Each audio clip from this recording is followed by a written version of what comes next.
उहद के मैदान में काफिरों ने एक चाल चली थी। उनको पता था कि कौन सी बात मुसलमानों को ज्यादा परेशान कर सकती है। उन्होंने एक अफवाह फैला दी थी कि माज़अल्लाह हुजूर को शहीद कर दिया गया। उसकी वजह से शदीद परेशान हुए सहाबा, और जंग के जो नतायज बरअक्स आए उसकी बड़ी वजह यह अफवाह भी बनी। अब सहाबा बड़े परेशान थे, हुजूर शहीद हो गए। कुछ लोग ना मैदान उहद से जब वापिस आ रहे थे ना, जंग खत्म होने के बाद, एक खातून जा रही थी मैदान जंग की जानिब। औरतें अपने मिजाज के लिहाज से कमज़ोर होती है कल्बी तौर पर, और बड़ी खूबसूरत बात लिखी है उलमा ने, कहते हैं औरत के दिल में दर्द ज़्यादा होता है ना, प्यार ज़्यादा होता है, और ये जो वो कमज़ोर वाक़या हुआ इसे ऐब ना समझो। इसीलिए तो अल्लाह ने बच्चे को पालने का ज़िम्मा उसका लगाया है कि वो शफ़क़त ज़्यादा रखती है, मोहब्बत ज़्यादा रखती है, दर्द दिल ज़्यादा रखती। इसलिए जिस दर्द से वो बच्चे को पाल लेती है ना।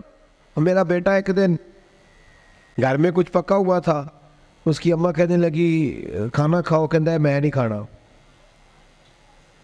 ओदी अम्मा कहती मैं बड़ा जोर लाया, बड़ी मेहनत की थी, बड़ी गर्मी च पकाया, अज तो यही खाना पैना है।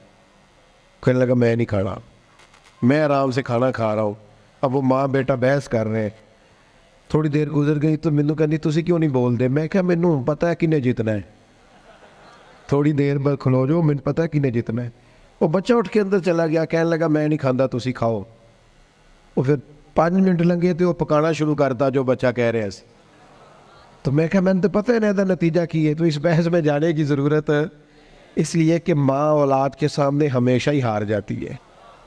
वो औलाद के सामने जीत सकती, वो नहीं जीत सकती ना। शफकत ऐसी है। औरतें मिजाज के लिहाज से अल्लाह ताला ने नरमी दी होती, इसको ऐब ना जाना जाए, ये अल्लाह ताला ने उन्हें वदियत की है चीज़।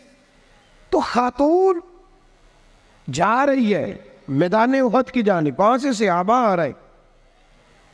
तो खातून पूछती है सहाबा से हुजूर का क्या हाल है। तो एक सहाबी अपने लहजे में गोया कहने लगे खबर मुश्किल है पर तुझे सुनानी भी ज़रूरी है, इस जंग में तेरे भाई का इंतकाल हो गया है। बहन के लिए इससे बड़ी भी कोई खबर होगी कि भाई का इंतकाल हो गया।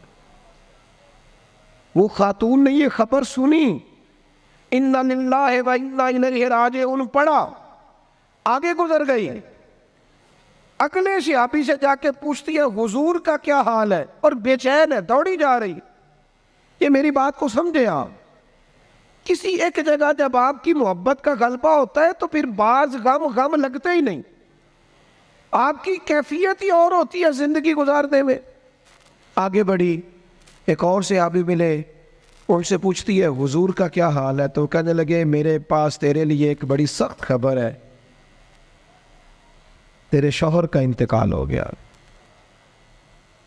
उसने थोड़ी देर के लिए खामोशी इख्तियार की, अल्लाह की रज़ा पे राज़ी रहने के कलिमात अदा की और आगे बढ़ी।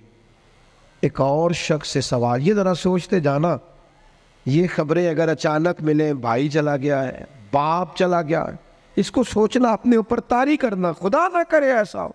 पर जब खबर मिले तो कैफियत क्या होती है। वो खातून आगे बढ़ी तो एक शख्स और मिला, पूछती है ज़रा बताओ ना हुजूर का क्या हाल है। तो कहने लगे मेरे पास तेरे लिए खबर है कि तेरे वालिद भी इस जंग में शहीद हो गए। बेटियों का तो मेका ही बाप से होता है, माँ से होता है।